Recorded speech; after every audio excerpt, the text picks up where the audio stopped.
Մետաբոլիկ համախտանիշ։ Մի խումբ ռիսկային գործոնների համախումբ, որը կարող է հանգեցնել սիրտանոթային հիվանդությունների, շաքարային դիաբետի, ընդհուպ քաղցկեղի զարգացման։ Ներկայումս Առողջապահության համաշխարհային կազմակերպության փորձագետները մետաբոլիկ համախտանիշը գնահատում են որպես 21-րդ դարի նոր համաճարակ։ Այս խնդիրը վտանգավոր է մարդու առողջության համար իր լուրջ հետևանքների պատճառով։ Մարդկանց մեծ մասը պատշաճ նշանակություն չի տալիս սինդրոմի դրսևորումներին, այն դեպքում, երբ այն կարող է անդառնալի հետք թողնել բոլոր օրգան համակարգերի վրա։ Ուրեմն ինչպես բացահայտել օրգանիզմում թաքնված համր ռումբը, պաթոլոգիայի գաղտնի շրջանի, ախտորոշման, բուժման և հնարավոր հետևանքների մասին զրուցել ենք Իզմիլյան բժշկական կենտրոնի բժիշկ էնդոկրինոլոգ Սյուզաննա Ղարաքեշիշյանի հետ։ Այո, մետաբոլիկ համախտանիշը դա սիմպտոմոկոմպլեքս է, որը ներառում է մի շարք սիմպտոմներ։ Դրանք են աբդոմինալ ճարպակալումը, հիպերինսուլինեմիան, ինսուլինարեզիստենտությունը, որը հետագայում բերում է հիպերգլիկեմիայի և շաքարային դիաբետի առաջացման, աթերոգեն դիսլիպիդեմիան, որի պատճառով հետագայում զարգանում են ծանր սիրտանոթային բարդություններ, արտերիալ հիպերտենզիա և լյարդի ոչ ալկոհոլային ճարպային հիվանդությունը, որը կրկին համր կարծես ռումբ է օրգանիզմում։ Այն հանդիսանում է, մետաբոլիկ սինդրոմը հանդիսանում է աճող գործոն զարգացած երկրների համար, ինչպես եվրոպական, այնպես էլ ամերիկյան երկրներում մոտավորապես բնակչության 20-30%-ը տառապում է մետաբոլիկ համախտանիշով։ Սրան նպաստում է նստակյաց կյանքը, հիպոդինամիան, ինչպես նաև ոչ ռացիոնալ, ոչ ճիշտ սնունդը, ֆաստ ֆուդերը, ածխաջրատներով հարուր սննդամթերքը,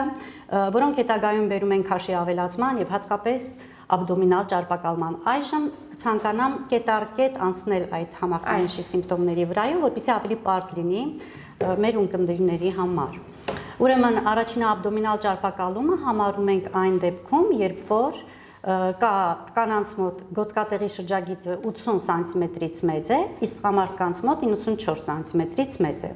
Մետաբոլիկ սինդրոմ համարում ենք այն դեպքում, երբ որ առկա է նշված սիմպտոմներից գոնե 3-ը, նման 3 սիմպտոմի համատեղում լինում է մոտավորապես մարդկանց 60%-ի մոտ, 4 սիմպտոմ համատեղվում է մոտավորապես 30% հիվանդների մոտ և միայն 1% դեպքերում կարող են լինել առկա բոլոր 5 ախտանիշները։ Սրանով հիվանդանում են հիմնականում 49-ից 49 տարեկան մարդիկ և մոտավորապես 24.8% տղամարդկանց և 22.4% կանայք հիվանդանում են ունեն մետաբոլիկ սինդրոմ ընդհանուր մարդկության մեջ։ Այժմ առանձին անցնեմ այդ սիմպտոմների վրայով։ Ինչպես ասեցի, մետաբոլիկ սինդրոմի առաջին կետը դա աբդոմինալ ճարպակալումն է։ Աբդոմինալ ճարպակալում համարում ենք, երբ որ կանանց մոտ կա գոտկատեղի շրջագիծը 80 սանտիմետրից մեծ է և տղամարդկանց մոտ 94 սանտիմետրից մեծ է։ Վիսցերալ ճարպակալումը իր հերթին բերում է զանազան բարդությունների, կարծես առաջացնելով հաջորդ կետը։ Ինքը վիսցերալ ճարպը համարվում է էնդոկրին գեղ, սրանք արտադրում են տարբեր բորբոքային մարկերներ, լեյկոտրիեններ, էնդոթելիններ, որոնք բերում են անոթի պատերի բորբոքման, անոթների նեղացման, բերում են մակարդելության համակարգի շեղման և այս պատճառով զարգանում է անոթի լուսանցքի նեղացում, բերում է արտերիալ հիպերտենզիայի առաջացման։ Բացի այդ, մենք ունենում ենք նաև, քանի որ ճարպային հյուսվածքը լցվում է ճարպերով, ճարպի բջիջները իրենք հետագայում այնքան լցվելով ենթարկվում են ապոպտոզի և արդեն վնասված ճարպային հյուսվածքից դուրս են գալիս տրիգլիցերիդները, առաջանում են այլ աթերոգեն լիպոպրոտեիդներ, դրանք ցածր խտության լիպոպրոտեիդներն են, որոնք իրենց հերթին բերում են աթերոսկլերոտիկ թիթեղիկների առաջացման, եւ երբ որ մենք ունենք բորբոքային բարձր արդեն վնասված էնդոթել եւ արդեն աթերոսկլերոտիկ թիթեղիկներ, միանում է սրանց տրոմբագոյացումը, բերում է անոթների ել ավելի նեղացման եւ կարող են զարգանալ, եթե զարգանում է կորոնար անոթներում, ապա սրտամկանի ինֆարկտ, ծանր դեպքերում սիրտանոթային այլ բարդություններ, օրինակ ուղիղի արյան շրջանառության շեղումներ, ինսուլտի զարգացում, պերիֆերիկ անոթների շրջանառության հետ կապված կարող են զարգանալ գանգրենաներ եւ այլն։ Այժմ նորմաները փոքրել ասեմ, ցածր խտության լիպոպրոտեիդները բարձր են լինում 3 մմլ-ից, տրիգլիցերիդների քանակը 1.7-ից բարձր, այս այն պայմաններն են, որի ժամանակ մենք համարում ենք աթերոգեն դիսլիպիդեմիան։ Մյուս դեպքում էլ, քանի որ ճարպային հյուսվածքը պատած է լինում բջիջները, ինսուլինի նորմալ քանակը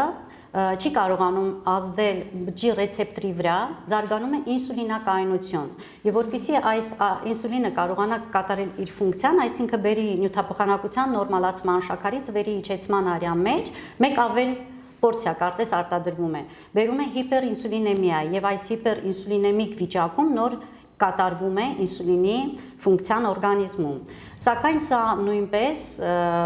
ժամանակավոր է, որովհետև այս կոմպենսատոր մեխանիզմները հետագայում արդեն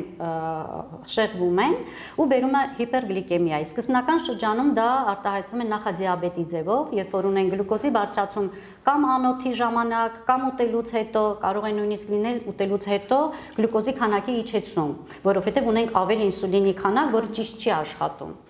Նորմայից բարձր գլուկոզայի մակարդակ համարում ենք, երբ որ անոթի ժամանակ գլուկոզան լինում է 5.6-ից 6.9 մմլ, ուտելուց հետո 7.7-ից 11 մմլ, արդեն համարում ենք, որ ունենք բարձր գլուկոզի մակարդակ։ Իսկ գլիկոզիլացված հեմոգլոբինը, որը շատ կարևոր կրիտերիա է շաքարի գնահատման գործում արյան մեջ, լինում է 5.7-ից մինչև 6.4 մմլ։ Սա արդեն համարում ենք, որ ունենք բարձր գլուկոզի մակարդակ արյան մեջ, իհարկե հղիների համար դրանց մակարդակները ավելի ուրիշ են, դրանք մի ուրիշ անգամ երևի թե։ Բժշկուհի, դուք զրույցի սկզբում նշեցիք, որ մետաբոլիկ համախտանիշը համարվում է նաև համառումբ օրգանիզմում,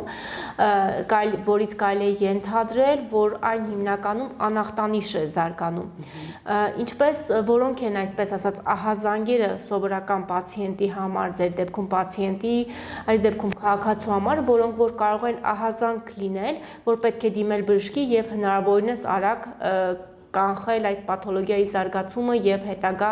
այսպես ասած, բարդությունները։ Այո, ճիշտ եք ասում, որովհետեւ ինչպես ասեցի, պարտադիր չէ, որ բոլոր 5 սիմպտոմներն էլ արկա լինեն օրգանիզմում, որպեսզի գնահատվի որպես մետաբոլիկ սինդրոմ։ Կարծում եմ առաջին ահազանգը դա քաշի ավելացումն է, ճարպակալումը, մանավանդ աբդոմինալ ճարպակալումը, որը մինչև 75% եւ մինչև 90% հիվանդների մոտ արկա է։ Այսինքն, եթե մենք ունենում ենք արդեն քաշի ավելացում, պետք է ահազանգ լինի, որ միգուցե որոշակի կենսակերպի փոփոխություն եւ այլն։ Հետագայում արդեն բիոքիմիական լաբորատոր հետազոտությունների հետևանքով, ճարպերի ֆրակցիաների որոշման հետևանքով, սոնոգրաֆիկ հետազոտությունների հետևանքով, որը նույնպես շատ կարեւոր է, որովհետեւ առաջին շեղվող գործոններից մեկը դա նաեւ ճարպի կուտակումն է լարթում, այսինքն զարգանում է ոչ ալկոհոլային ճարպային հեպատոզ։ Ոչ ալկոհոլային ճարպային հեպատոզը չի ունենում կլինիկա։ Սա կարող է լինել թեթև ընթացքով, թեթև ստեատոզի ձևով, երբ որ ունենք լյարդի ընդամենը 5%-ի ճարպակալում, լյարդի հյուսվածքի, սակայն վտանգը ինչումն է, որ կարող է սա 15% դեպքերում բերել ցիրոզի առաջացման եւ 1% դեպքերում մահվան նույնիսկ կարող է առաջանալ։ Եվ ծանր ստեատոհեպատիտներն են, երբ որ ունենք լյարդի հյուսվածքի արդեն 20% ախտահարում, սա բերում է արդեն 50% դեպքերում ֆիբրոզների եւ ցիրոզի առաջացման եւ ամենավտանգավորը, որ 13% դեպքերում կարող է զարգանալ հեպատոցելյուլար կարցինոմաներ, այսինքն չարորակ ուռուցքների առաջացման պատճառ դառնալ։ Եվ երբ որ մարդն ասում է, հա, մի փոքր լյարդը ճարպակալած է, դա մի փոքր ճարպակալում չի, դա խիստ վտանգավոր վիճակ է, որը կարող է շատ պայթյունավտանգ եւ նույնիսկ մահվան պատճառ դառնալ։ Այսինքն մետաբոլիկ սինդրոմը համարվում է այժմ նաեւ ամբողջ հիվանդացության եւ մահացության կարեւորագույն գործոններից մեկը։ որը աճող արդեն ընթացք ունի ու շատ գնալով ավելի տարածվում է մանավանդ վերջին 20-ամյակում ամբողջ մոլորակի վրա։ Իսկ ժառանգական նախատրամադրվածություն այս պաթոլոգիան ունի։ Ժառանգական նախատրամադրվածությունը լինում է այն դեպքերում, երբ որ մենք ունենք օրինակ ժառանգական դիսլիպիդեմիա, երբ որ լինում են բարձր խոլեստերինի մակարդակներ, դրանք հիմնականում անամնեզում նշվում է, որ օրինակ հայրը նույնպես տարել է ինֆարկտ կամ մայրը տարել է կամ ազգում որևէ մեկը տարել է ինֆարկտ, դա պետք է ահազանգ լինի, որ այս մարդկանց մոտ կա որոշակի վտանգավոր վիճակներ, պետք է ստուգումներ կատարվի, խոլեստերինները որոշվի, որովհետև ինքը կլինիկորեն չի արտահայտվում, արտահայտվում է, երբ որ արդեն ունենք սնուցման խանգարում որևէ օրգանի, այո, երբ որ կա կամ գլխապտույտներ, կամ որոշակի անոթային խանգարումներ, ինսուլտներ, կամ կարող է զարգացել է արդեն ստենոկարդիա, որի ժամանակ նոր որոշվում է խոլեստերինների քանակը, եւ կարող է նաեւ լրիվ պատահական տարեկան ստուգումների ժամանակ մարդու մոտ հայտնաբերվում է լյարդի ճարպակալում ու սկսում ենք հետագա ստուգումները։ Մյուսն էլ դա շաքարային դիաբետի առաջացումն է, որը կարող է նույնիսկ տարիներով մարդիկ ունենան բարձր գլյուկոզի մակարդակ, սակայն չիմանան, որ հիվանդ են, եւ հայտնաբերվում է այն ժամանակ, երբ որ արդեն գալիս են ոտքերի ցավերով, գալիս են ձեռքերի, ոտքերի թմրածությունով, շշմածությունով, տեսողական խանգարումներով, եւ պարզվում է, որ մարդու մոտ արդեն կա դիաբետիկ պոլինեյրոպաթիա, որը արդեն ունի կլինիկա, սակայն սկզբնական փուլը բաց է թողնել եւ դա կարող է նույնիսկ գնալ տարիներ շարունակ, նույնիսկ տասնյակ տարիներ, հետագայում նոր որոշվի գլյուկոզի մակարդակը։ Իսկ ընդհանուր առմամբ հիվանդները գանգատվում են խիստ արտահայտված ընդհանուր թուլությունից, բերանի չորությունից, հաճախամիզությունից, անընդհատ սոված լինելու զգացումից, գալի ախորժակի բացումից, որովհետև օրգանիզմը չի յուրացվում գլյուկոզան եւ հյուսվածքները սոված են մնում։ Դրա համար մարդիկ անընդհատ ուտելու ցանկություն են ունենում են հաճախամիզություն, շատ ջրի պահանջ, պոլիդիպսիա եւ այլն։ Դուք նշեցիք, որ հիմնականում այս պաթոլոգիանի հայտ է գալիս 40-ն անց տարիքում, իսկ երեխաների մոտ կա նման պաթոլոգիայի վտանգ։ Երեխաների մոտ նույնպես այժմ հիմնականում երեխաները նստած են իրենց հեռախոսներով, իրենց գadgetներով նստած են ու քիչ են շարժվում, չկան այն փողոցային ակտիվ խաղերը, որոնք կբերեն ֆիզիկական ակտիվության ու էներգիայի ծախսման։ Երեխաները շատ զբաղված են այժմ լինում տարբեր դասերով, տարբեր խմբակներով, կրկին համակարգչի մոտ իրենց խաղերով, որը բերում է կրկին հիպոդինամիայի եւ կարող ենք ոչ ճիշտ այդ դուրումների ու քաղցր կոլաների ու սնիկերսների պայմաններում շատ արագ բերել, այո, ճարպակալման, որը ի վերջո կարող է բերել նույնիսկ երեխաների մոտ շատացել է տիպ 2 դիաբետի արկայությունը, որը հենց սա է պատճառը։ Այսինքն օրենքով պիտի որ չլինի տիպ 2 դիաբետ երեխաների մոտ, որովհետև նրանց մոտ մեխանիզմը այլ է շաքարային դիաբետի, իսկ արդեն երբ որ ունենք ճարպակալում,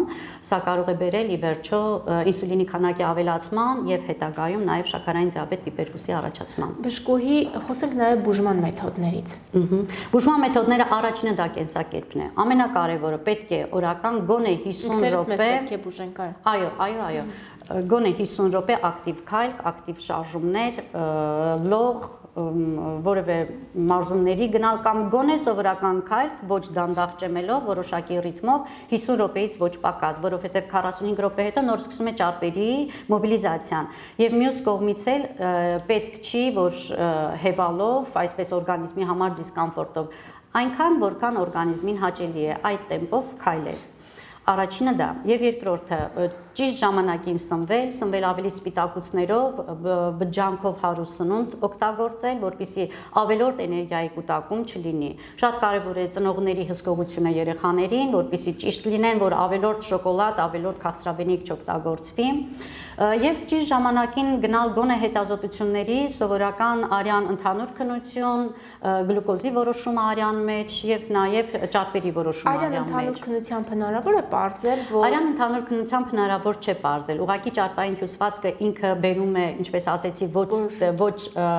ինֆեկցիոն բորբոքման եւ երբեմն լինում է արյան NA-ի բարձրացում, այսինքն ռոյե բարձրացում արյան մեջ, որը կարող է խոսել, որ արդեն մենք ունենք ճարպային հյուսվածքի բորբոքում,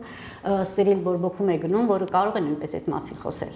Շնորհակալ եմ բժշկուհի, շնորհակալ եմ շատ կարևոր, բայց քիչ խոսվող պաթոլոգիայի մասին այսքան ընդգրկուն զրույցի համար։